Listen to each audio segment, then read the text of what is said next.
Special thank you to our sponsor, iGenX. iGenX isn't just a small business. It's a powerhouse ally ready to tackle your agency's toughest tech challenges head on. Specializing in low-code, no-code solutions, advanced analytics, and project management, iGenX is your go-to partner for both federal and commercial projects. But what sets iGenX apart? As a Salesforce Summit-level partner, the company brings unparalleled expertise across the entire Salesforce ecosystem.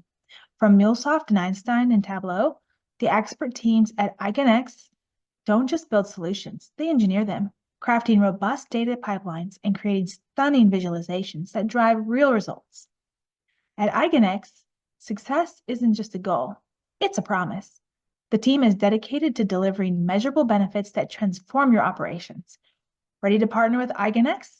Contact the team at info@igenx.com, spelled info@eigenx.com. So being a part of that and making the major decisions that led to the ability to set up mobile stations around the United States to deliver, tests and also vaccines to, the nation. Being able to do that and procure the PPE and, it's just unbelievable. It's one of those to where that you were impactful during a time of our history.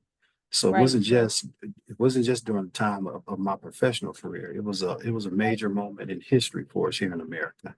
And Right. being a major contributor to the outcome and the impact associated with that, it's amazing. Welcome to GovCom Unfiltered, where your journey through the labyrinth of federal contracting begins. I'm Alexa Choi, your guide and host on this epic adventure. Here, we dive deep into the heart of government contracting, shedding light on the heroic tales of those who navigate its complex terrain. Our mission? To bring you closer to the action, revealing the critical steps, triumphant victories, and occasional pitfalls that our intrepid adventurers face. Your journey into the world of government contracting starts now, and we could not be happier to have you with us. Let's embark on this adventure together. Hey, on today's episode of GovCom Unfiltered, I'm here with Lester Ingol, and I'm going to have him introduce himself.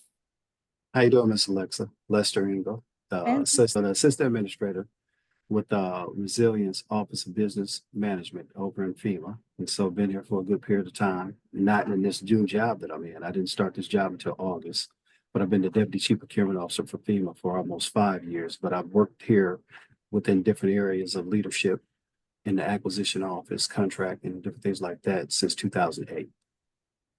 Wow, that sounds awesome. I know just from having chats with you that you have a long history. You were enlisted in the Marine Corps, you did a lot of different things. Your MOS, and for those of you that don't know what MOS stands for, it's kind of like your job. That's right. The Marine Corps was being a cook, and that's how you met your wife. This is such great stories. I'm so excited for today. That's right. Question number one. Tell us how you got here. How did you find your way into government service after the Marine Corps? And how did you go from enlisted to where you are? Because I mean, I'm sure there are a lot of folks out there who are like, I want to be like Lester when I grow up. Well, I don't know if they want to be exactly like me, but hopefully they'll start following some of these paths that I've taken.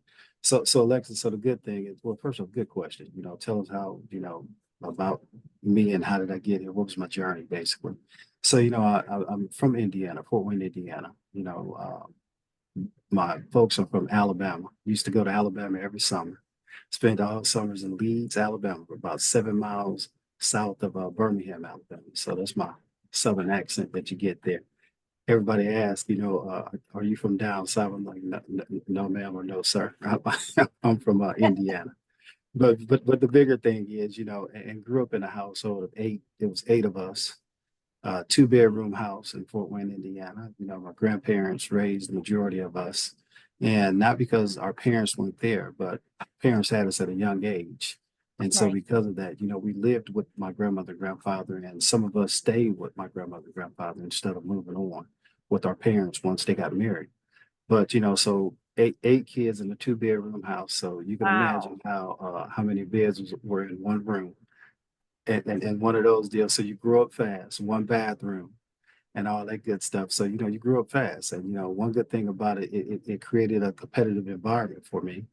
And I excelled in sports. I wrestled, I ran track, and I played football. I chose football as a sport of choice when it came down time for me to graduate and head off to college, and ended up going up to University of Michigan, didn't stay, and then just wasn't ready, didn't have the maturity level that I needed to be, where I should have been at that time. So it was one of those deals where I came back home. Once I came back home, I recognized that this the environment was just not conducive for an individual to grow and do what I wanted to do as personally, and with my personal goals in life. And so then I decided to enter into the Marine Corps. I went into the Marine Corps open contract, didn't know anything about the Marine Corps. And so, and one funny thing about it, Alexa, is that, once you get into the military, you come back home, and then all of a sudden you see all these family members that were active in the service in the military or something. It's like, what happened before I went? Right? Nobody wants to talk about it. All of a sudden, everybody wants to reach out and tell you about their story. That's great, though. Amazing. So, but from there, I went into the Marine Corps. I did 10 years in the Marine Corps. I went in open contract. That's how I landed in food service. I met Mhm. my wife. My first duty station was Camp Lejeune, North Carolina. And then my next duty station was in Guantanamo Bay, Cuba. That's where I met my wife, Marie, and my beautiful wife. You met her. We've been She's together for lovely. yes, Love. yes, yes. Been married for 27 years. Wow. And so, she's been my rock, and kept me together, and actually the individual who pushed me to refocus on education. So, from there, I started getting busy pursuing my degree while I was on active duty. And then I went while in Camp Lejeune is it's one of the places where I actually got my second military occupational specialty, MOS, and that was logistics. I played football, which I did, in high school and a little bit of college, but played football, and then went from playing football, 8-man football in Camp Lejeune, where my battalion commander saw me playing, and he asked me what was I doing in the dining facility, and I told him, hey, I came in open contract. He said, well, hey, go down and see the career planner. I went down and seen him. I switched over to a maintenance information management specialist, MEMS clerk, as we call it, in logistics, where we do short orders, procuring items for vehicles and different things like that, 5 tons, Hummers, and different things like that. Nice. So Wow. I got And then how did you go from there to FEMA? I feel like there's a few years in between there. So I ended up getting out of the military in 2002. And I went and worked for a company by the name of Inalog. Inalog was a contractor who was subcontracting to Lockheed Martin. And so I was responsible for the West Coast of with federalizing the airports. So it was a short period of time for me, because we were at the end of the federalizing the airports at that time. So, I stayed on that contract for probably almost close to a year. And then I switched over and did a little bit of work for the State Department as a contractor. Then I went back into the government, with Intelligence and Security Command on Fort Belvoir, and Hmm. as a contractor. And then I ended up switching over as a government employee while I was there. So I went there in 2005, and then switched over in 2005. Well, I got there in 2005 at the beginning. By the end of 2005, I entered into the GS world again, from Marine Corps to contractor to the GS world, and been rolling ever since. And now went from being Wow. a private in the Marine Corps to an SES in the Wow. government. So, I mean, I'm not great at math, but I'm trying to do some math here. So you've been in the GS, step world, by the way, highest SES. Mhm. That's right. That's right. That's right. Um, so you've been there for 20 years. I have Yeah. a total of 30 plus years of government service. Wow, that's I still look incredible. young. You do, and the funny thing is you're about my age, so I'm like, hold on, wait a second. My math is Yes. definitely not mathing over here. Oh my goodness, Lester, hysterical. I love it. Well, let's talk a little bit about FEMA. What about the FEMA mission specifically calls to you? And then I also wanted to address another thing that you talked about, whereas, you were a contractor and a Fed. And I feel like that's always like a really interesting combo, because you probably learn things as a contractor that when you're a Fed, you have a different vision into what really happens. You know what I'm saying? Like these two things influence each other. I would love to Got know it. what those are. But before we go into that question, what about the FEMA mission calls to you? And then we can take the other question. Well, I'll tell you one thing about it. I remember being in the Marine Corps, Alexa, and saying, having conversations with my wife about leaving the Marine Corps. I was at the 10-year mark. You stay and hit the 20, especially Yep. when you get to the halfway mark. So it was at that point of time to where I said, it's a lot of things out here for me. I was stationed at Quantico, so we lived in this area, the Northern Virginia area. So it was the opportunities were just in abundance. And so with all of that happening, it was just one of those where, it was time for me to switch over. But I've always talked about FEMA because I thought FEMA was the closest thing on the government side to being in the Marine Corps. And true enough, it actually has panned out to be one of the best choices that I've ever made when it comes to a job. And I have to say, the organization itself, you work with magnificent people. You have some folks that do some things that you would never believe. And the dedication of the individuals that work within FEMA is just unbelievable.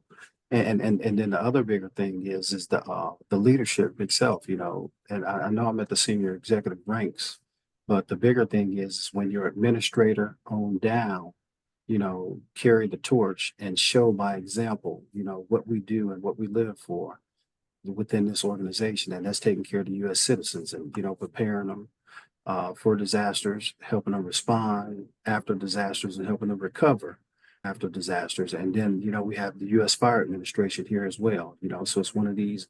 It's just it has all of the major elements associated with the disaster side or emergency management, should I say? I'm trying to expand it, so it's Right. being in resilience. Now we talk about managing all hazards. That's everything. Right. Right. Yeah, no, it's I think it's one of the more compelling missions as well. You know, having worked for a lot of them and been close to them on the BD capture side, it's not hard to align yourself to the FEMA mission, right? I mean, we Telling. all lived through Katrina and some of these other big disasters that made it, you see up close and personal people that Oh put their yeah, lives on the line, and these are the FEMA folks and they're first on the ground. It's just incredible. absolutely, and it's a tangible outcome. It's one of Yeah. those where you can Yeah. see your work at work. It's a you can go to a disaster site, you can engage survivors, and I'm telling you, it's one of the most impactful jobs to where when it comes to you getting gratification from the fact of you being able to help someone. So with that being the case, it's a job that I've been here for a while. I've thought about leaving at different times. I've had folks try and encourage me to leave and go to different things, and I just haven't done it. This is one of those where I can't get away from Can't get away from a good time. That's one of my favorite country it. songs. You I know hear what's happening. Yeah, absolutely, absolutely. Okay, so what about the contractor question now? Like what about your time as a contractor influenced your time as a Fed and vice versa since you were back and forth? It's a good point. I can say this much.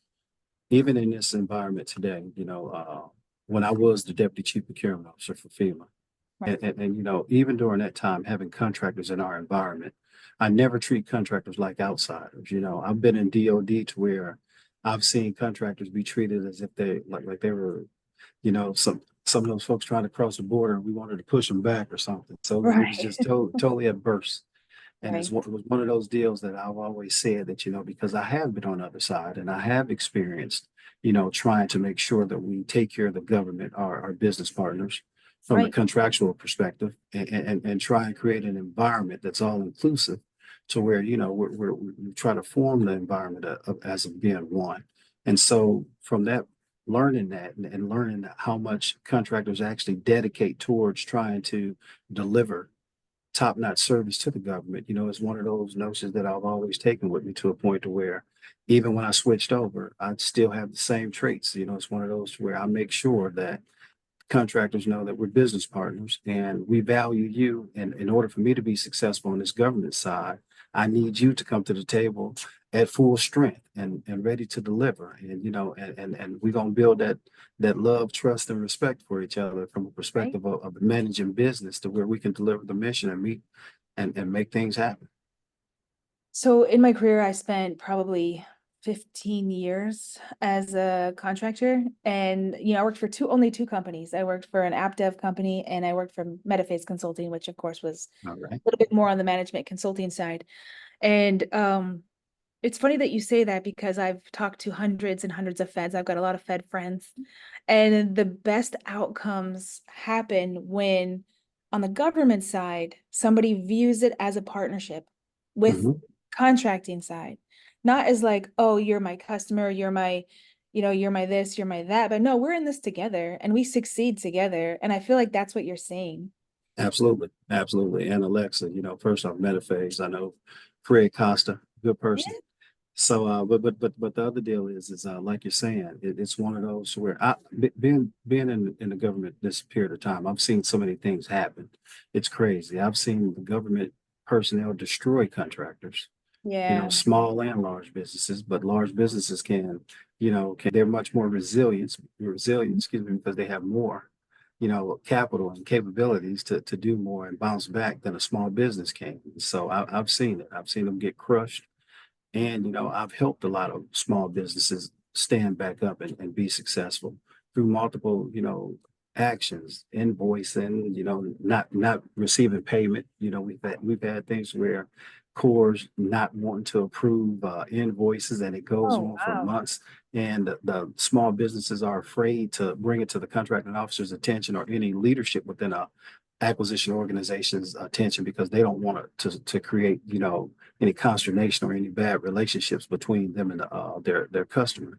So it's crazy. But I tell you, one of the things that I'll say I value is a good contractor and their true, intention on trying to deliver the best services they can for the government or supplies. It all depends on what it is. And, I think that majority of contractors within the industry have good intentions.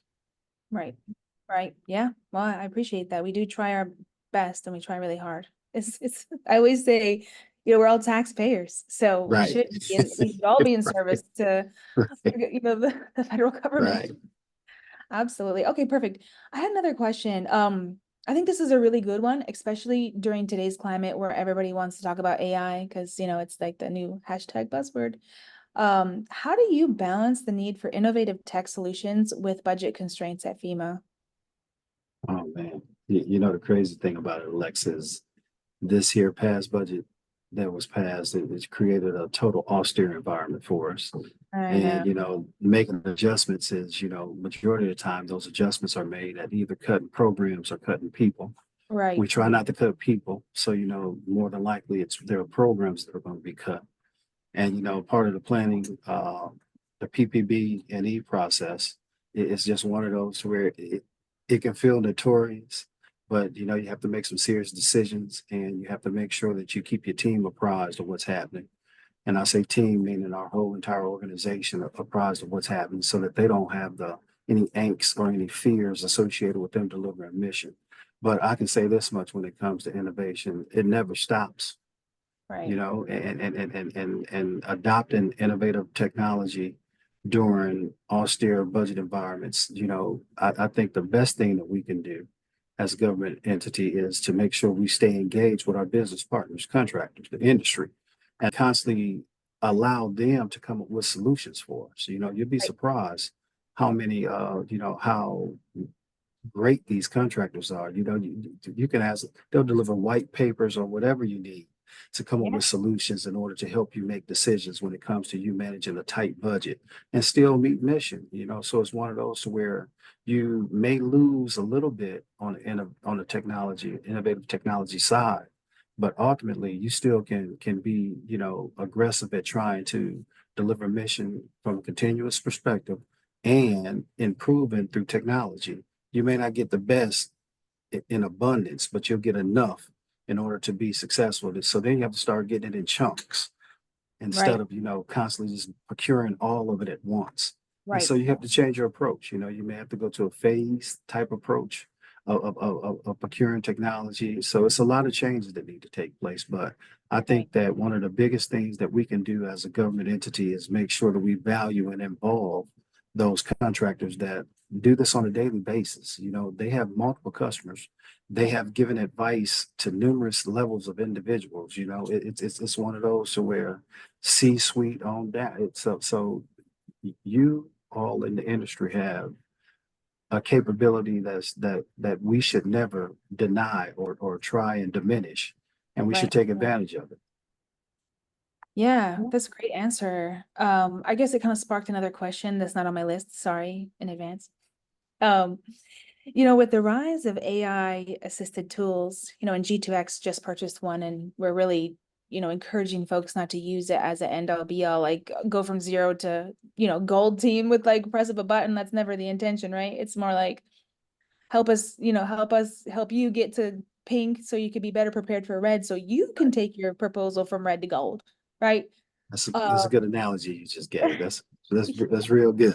Yeah, but I think my question is, I think the government's going to start to see a lot of proposals looking exactly the same. So do you see orals being more of an answer to that? Like, show us the team you're proposing, come up here and introduce the people. Who's your key personnel? Like, let's talk to them. And I think if your answer is yes to that, how do you manage the timelines? Because if you're procuring a lot of different things, you can't be doing orals after orals after, it takes time. I think every procurement that we manage, Alexa, should have a strategic approach associated with Yeah. it that delivers the best end item. So, meaning whatever it is we want, we should be strategizing from start to finish when we develop that and bring together the acquisition planning team. You know, in the course of the FAR, it's one of the number one things you do. You bring together an acquisition planning team and you make sure that you start strategizing, but it starts before then. You know, as an acquisition person, I think one of the key elements for me to be successful is making sure that I understand what the program wants.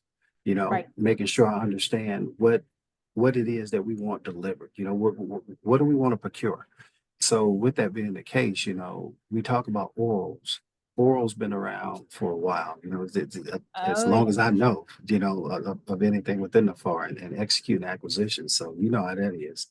And it's one of those deals, now you hear so much about the down select process, which Yep. being Phased approach, down select. there you go.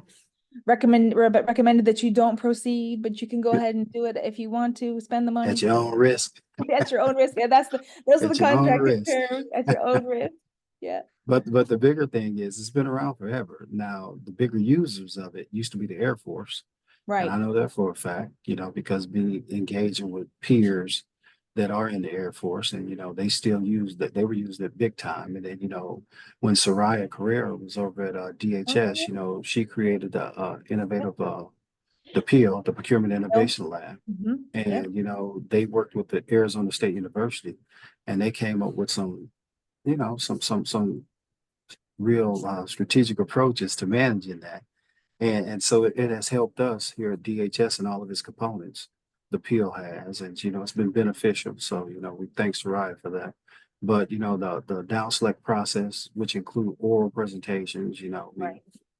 and we used to call it due diligence at Oh, one yeah. time too. During when performance-based contracting became a big thing for us, and we try to get away from statements of work and go to performance work statements more heavily and try, Phases to of allow it. objectives and There you go. yeah. Sue. Oh, yeah. Sue's. Yeah, it was always a funny word for me. I'm like, just call it SOO, man.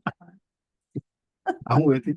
But ultimately, I honestly believe that there are times to where orals present an advantage for the government and for a contractor. I think that it offers a contractor an opportunity to display their experience verbally, and it doesn't get any better than that. You can sell yourself just like being that Kirby vacuum cleaner salesman back in the day. Going door to door to sell that vacuum cleaner, and who can describe this vacuum cleaner better than he can? So Right. it's one of those deals to where when you give them an opportunity to explain themselves, contractors, and their approach, and ways that are beneficial, their approach and the delivery of that approach and how it's beneficial to the government, it's golden, a golden opportunity. Right. Yeah. I have a lot of questions about this, and I'm just wondering how deep I want to get in the acquisition side. Okay, let's not go there. Let's not go down that rabbit hole. We're going to go in different rabbit holes. Say don't do it. Federal proposals, your voice, less time, exceptional results. Voltron gives you the power of custom language models to reduce proposal development costs by 54% and start to finish submission time by 63%. Voltron is the only AI platform that synthesizes the valuable business development and capture information you obtain to write high-quality, compliant proposal content specific to your company and each solicitation. Stop throwing it over the fence. Schedule a demo today at vultron.ai. I love it. Let me ask you these questions. So being an SES, you're a top leader, one of our top leaders in the government. What are some of the toughest decisions that you've had to make as a leader, and how do you know that you got it right? I can tell you this much, Alexa. One of the most difficult decisions to make is anytime you have a team member that has done something that requires a decision to be made to remove them from government. I think that's one of the most hardest decisions to make. Anytime you affect anybody's life, Right. directly and how they take care of their family, it's one of the most stressful things to do, to be honest with you. So that's one of the hardest decisions to make. I think that's, I love leading people. I think if those of us who ascend to the ranks of a senior executive within the government, if you don't like leading people, I don't even know why you even go for this, because on the military Literally side, the it's job. equivalent. Right. Yeah. On the military side, it's equivalent to being a general, in the military. So if that's not the ultimate goal, taking people to another level, then I don't know what to say about you and you as an individual and choosing to go that route. But the other decisions that, especially being here at FEMA, I'm going to speak more towards FEMA based when it comes to decision making. During disasters, you don't have time to ponder and think about things. And so it's always fast. So you have to develop a process, a mental process, and you have to make sure that you constantly build on relationships on a daily basis. Right. Because you never know who you have to reach out to. And I mean, on the industry side and on the government side, so it's one of those to where that decision making during disasters is a tough responsibility. And as an individual that it's going to impact folks' lives. Yeah. How do you overcome that kind of anxiety? Do you have to do yoga, or how do you breathe it out? That's stressful. Just thinking about it. Well, Lex, I tell you one thing. I used to lift and ride a bike almost every day, Monday through Friday. And if I would miss a day of the week, I'll hit it one day on the weekend. So I can only miss 2 days because it's only Saturday and Sunday. Right. And so, and that didn't change for me until after COVID happened. And then I slowed down with going to the gym like I used to, because, I got girls at home. I have, Ashley and Madison, two daughters, 26 and 20 this year. So it's one of those deals to where, they were very stressful about me still going to the gym to kill that stress. And so I had to slow down and got the Peloton at home and different things like that. So it changed up a little bit, but I don't hit it as hard as I used to. And I think because of me managing stress at such a high tempo, that's probably what drove me to working out on a daily basis, on a regular. It's just one of those to where it was freeing my mind to a point to where I was able to come back, totally just in shape again mentally and ready to run the race again. So it was just one of those situations. I do think exercise in general is probably one of the more underrated anxiety preventative and maintenance kind of things a human can do, right? Being outside is another Absolutely. one, walk is another one, any kind of meditative kind of things. But exercise is hands down probably one of the better ones. I think it's always better than alcohol, in my opinion. It is better, but it's always good to get a drink or two. I'm a bourbon guy, so it's one of those. Oh, you're a bourbon guy. Okay. All right. So what's your favorite bourbon then? Ooh, I knew you was gonna ask that question. So it's a lot of them out there. We do know that. So but one of my favorite distillers is Buffalo Trace. Sazerac owns Buffalo Trace, and they have Wellers, blends, Eagle Rare, Pappy Van Winkle. They have Old Stag. It's crazy. So it's just they have so many good bourbons. It's unbelievable. Yeah. Yeah, all right, all right. Well, we're gonna left turn right into back into the conversation we were having, but I appreciate that Gotcha. little detour down the Bourbon Trail, which I've been to good times. So Lester, we're gonna get through a couple questions and then we're gonna come to our last two questions, but I've got two more before that. We've talked a lot about government contractors, and I think one of the things that makes you so compelling as a leader is the fact that you do appreciate your contractors and you see us as partners. Mhm. I know that, my Metaphase friends definitely feel that way. I feel that way. We really appreciate it. So when you are working with your vendors, I know you said that the one thing you appreciate is a good vendor. Tell me what some of those characteristics are. What makes a good vendor? How can we be better? Well, first off, anytime you engage a vendor from a government perspective, as a contracting officer or person in acquisitions, you always, not always, but majority of the time, you're leading the organization's, engagement with the vendor, because the organization is looking at you and depending on you to take the lead and make sure you break the ice and bring everybody together and create this bonding working relationship that leads to a successful outcome and delivery of the government's mission. So, there's a lot of pressure placed on individuals if you value what you do as a contracting officer and acquisition person. We have different people in the game. Some value it, some don't, but Right. you have a lot of value for what you do and value for the contractor and your programs. You do what's necessary to make it happen. But I'll say some of the best things that a contractor brings to the table is integrity, Mhm. trustworthiness, and Right. also ambition. That Right. those three things are some major drivers when it comes to delivering, and especially in a stressful environment to where things change on a regular basis. Your flexibility becomes a major factor in you being successful as a contractor and a program, because then all of a sudden you actually learn the need to bond and become one, and realize that we're in this fight together, and in order for us to be successful, it's going to take both of us in order Mhm. to make it happen. So, and another thing that I'll say, one thing about small businesses, when you're dealing with small businesses, they come and meet with you, and majority of them, not all, majority of them, first thing they want to know is, how can I fit in at FEMA? First Mhm. off, that Yep. I don't want you to bring that to me. Don't bring me your problem. I want Right. you to come. I want you to do your homework first, Right. because I have a lot more respect for you. So do your homework first and figure out, how do you fit into an organization? So if you want to go and talk to some key figures within an organization, be prepared to have your elevators pitch set, so, to where you can just let it go and tell them the main things about your organization and your Right. capabilities and what you can deliver to the government, and how you fit into that government Yep. agency. If you deliver acquisition support services, hey, I know FEMA Right. has they fight the battle every year during disaster season, and one of the biggest strains for them is not having enough acquisition support services.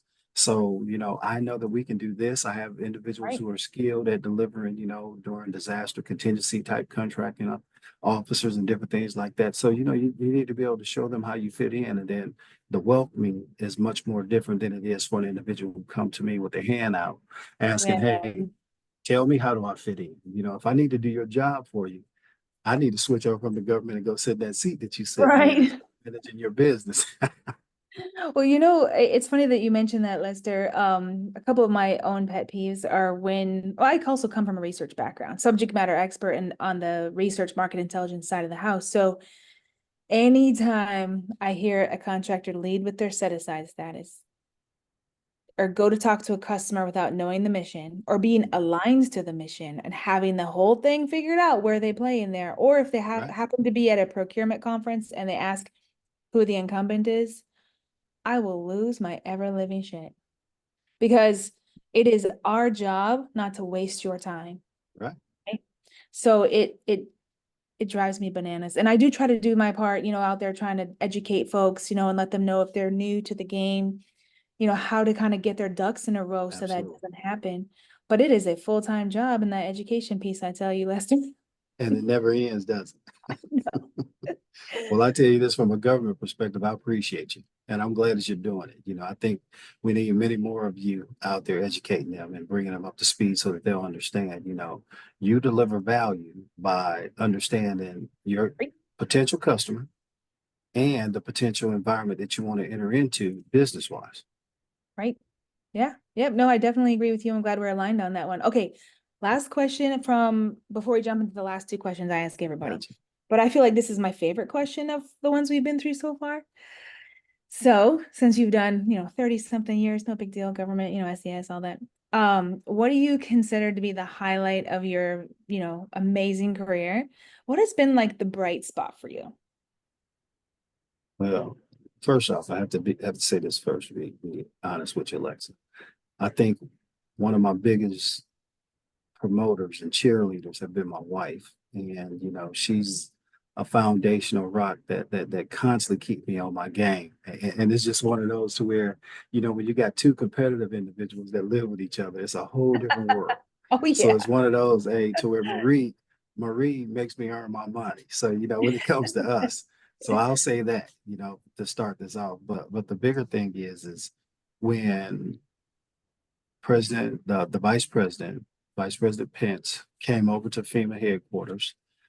Pete Gaynor was our administrator at the time. Brock Long had just, walked away from the organization. Nothing negative, you know, he just had a different change of life and had to take care of different things. But Pete Gaynor was his deputy administrator at the time. So Pete was the actual administrator, and Vice President Pence, Jared Kushner, and a few of the team members that were managing the COVID response for President Trump at the time came over to FEMA and handed over the procuring for HHS to FEMA. And, you know, I was the deputy chief procurement officer, and my supervisor at the time, one of the best individuals I've ever worked for, one of my best mentors is Bobby McCain. He was the chief procurement officer. And, you know, I think one of the highlights is, you know, sitting down, having our discussions, informing them on the different approaches. You know, they had the team with Admiral Poloshek was leading a lot of things with the supply chain management, trying to do the different things associated with making it happen. So being a part of that and making the major decisions that led to the ability to set up mobile stations around Oh, yeah. the United States to deliver, you know, tests and also vaccines to, you know, the nation. Being able to do that and procure the PPE, and, you know, it's just unbelievable. It's one of those to where you know that you were impactful during a time of our history. So it Right. wasn't just during the time of my professional career. It was a major moment in history for us here in America. And Right. being a major contributor to the outcome and the impact associated with that, it's amazing to me. It's one thing that I first of all, I'm glad that I was blessed to be in this position at the time, you know, and being able to deliver. But I'm glad that the good Lord blessed me with the skill set, the knowledge and intellect to be able to deliver as well. Wow. I have to say, if you're listening to this podcast and you don't believe in yourself, this is an inspiring story, because this man wasn't enlisted in the Marine Corps. He was a jarhead. And once a Marine, always a Marine, still There a you go. jarhead, right? That's right. That's right. But like, this is a really inspiring story, and I appreciate you sharing it with us. And you're right, that was a really pivotal time in our history. And I have to be honest, just from like a citizen who, you too probably, you were driving around getting your tests, and like you said, the impact is so evident because it was everybody. It was your family. It was you. It was, your neighbors. It was everything you could see, you could touch. It was just, what a tremendous job. You did a tremendous job. I appreciate it. Thank you. Yeah, yeah. Thank What a you, great Alexa. answer too. This actually dovetails quite nicely into my next question, mentorship. So what two pieces of advice would you give somebody watching your journey who might be inspired, which I'm sure you've inspired a lot of folks? I try.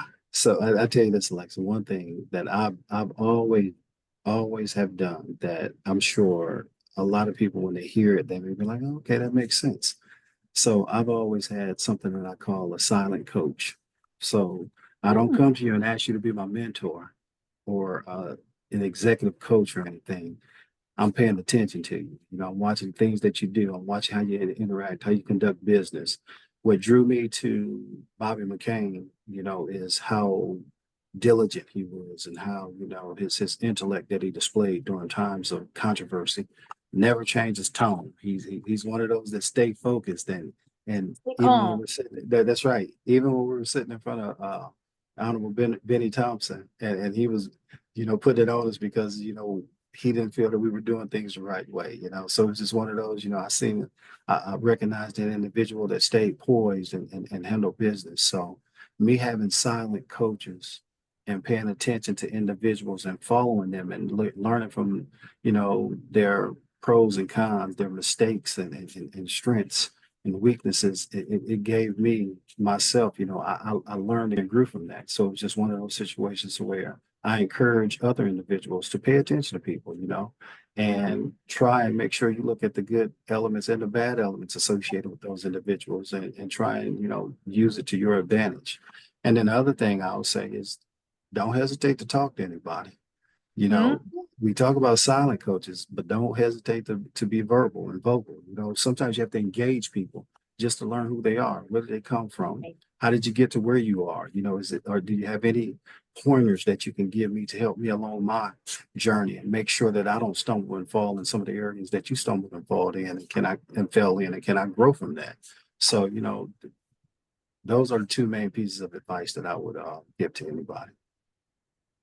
I think those are both tremendous. I think especially in our industry, there's a lot of folks out there who are on Front Street, you know, with their careers and their profession, and you get a little nervous, right? Like Soraya, right? For example, you mentioned Soraya, she's like a legend in the Oh procurement yeah, world, right? absolutely. So, but she's also like really approachable.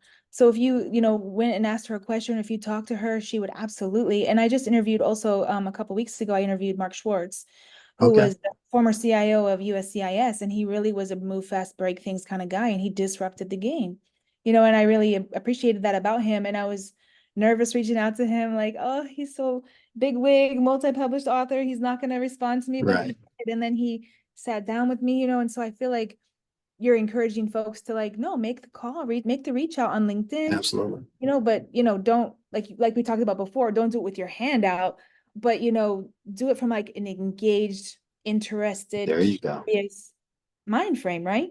There you go. I really like And Alexa, you spoke about Soraya. Let me tell you, we've done things here at FEMA that I promise you, the basic individual and acquisition will probably be like, I'll never do that. And so I've had a lot of personal conversations with Soraya that have been very engaging, and you know, it's been on the end to where you know it's been very direct towards you know the feedback that was being given and you know yeah, but ultimately you know the number one thing that I believe in is explaining exactly what I'm trying to accomplish and what rule I'm not breaking and what right, rule I'm following, you know, in order to right, make it happen. You know, I'll bend it but I won't break it. But so right, you know but just the engagements with her, you know, it was just invaluable. It's one of those deals to where you know it helped create you as an individual and give you yeah, a foundation and you know it just teaches you how to engage people as you know, engage them as a leader and a mentor. right. I think I don't want to WikiLeak anything, but I probably will ask her to be on my podcast too. I want to hear all about her new role at the Go National for it. Registry of the Blind. I want to hear find out what's Go going for it. Go on. for One last question for you, Lester. What is your superpower and how did you know when you found it? it. Ooh. Well, one thing I can always say that I've always had because I was raised by a grandfather that was just such a dominant leader and a go-getter. You know, this man worked in the steel mill. You know, we would have to get up at 3 or 4 in the morning to shovel his truck, the snow away from the Wow. truck so he can go to work. He'll go to work, come home, eat, dinner, supper, whatever we want to call it, depending on what Right, part of the area of the country you in. And right, then, you know, then those of us, the young men of the family, we have to get on back of that truck. That's when we could ride on back of a pickup truck. And we going to redo houses, you know, haul trash, redo roofs and different things like that. So, you know, going into the military, you know, the adapting to the changes and the culture of the Marine Corps was easy for me. It was one of those, and I excelled in the Marine Corps. It was just one of those, it was just easy and I contribute that to you know my upbringing, you know my mother, father, my grandfather and grandmother, and my aunties and uncles who were like brothers and sisters, and my siblings. cousins and siblings, those are the individuals that have really just poured into me and created the individual who I am today. And so it's just my superpower now is leading people and encouraging and influencing. But the bigger thing is that I appreciate is the diplomatic side of how I Oh, deliver yeah. business. Yeah. I think that's one of the most major attributes that I have as an individual, because in acquisitions you need to convince folks to do certain things. So it's one of those deals to where and you have to make them think that you own this problem with them. So Right. it's one of my biggest traits, my What a, superpower. what a great superpower. I mean, being diplomatic, leading, sounds like everything you needed for your role that you're in right now. Absolutely, it's been fun too. Well, Lester, thank you so much for being here today, and catch us next time on GovCom Unfiltered for our next episode. Absolutely, thank you, Alexa, and the team. Yeah, thank you. As we draw the curtain on today's chapter of GovCom Unfiltered, I want to thank you for joining us on this remarkable journey through the intricate world of federal contracting. I'm Alexa Choi, and it's been an honor to navigate these stories of courage, innovation, and resilience with you. Until we meet again, keep pushing boundaries, exploring new horizons, and making your mark in the government contracting universe. Farewell for now, but not forever. Stay tuned for more adventures that await in the next episode of GovCom Unfiltered. Safe travels on your path to greatness, and remember, we are all on this journey together.